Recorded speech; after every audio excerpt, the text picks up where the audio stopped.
ಗೆಜ್ಜೆ ಕಾಲ್ಗಳ ಧ್ವನಿಯ ತೋರುತ್ತ ಹೆಜ್ಜೆಯ ಮೇಲೆ ಹೆಜ್ಜೆಯ ನಿಂಪುತ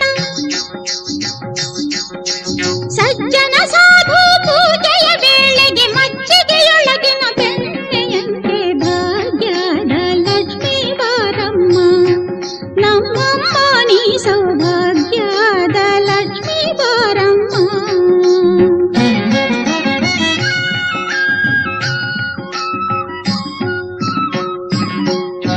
ಕನಕ ವೃಷ್ಟಿಯ ಕರೆಯುತ್ತ ಬಾರೆ ಮನಕ್ಕೆ ಮಾನವ ಸಿದ್ಧಿಯ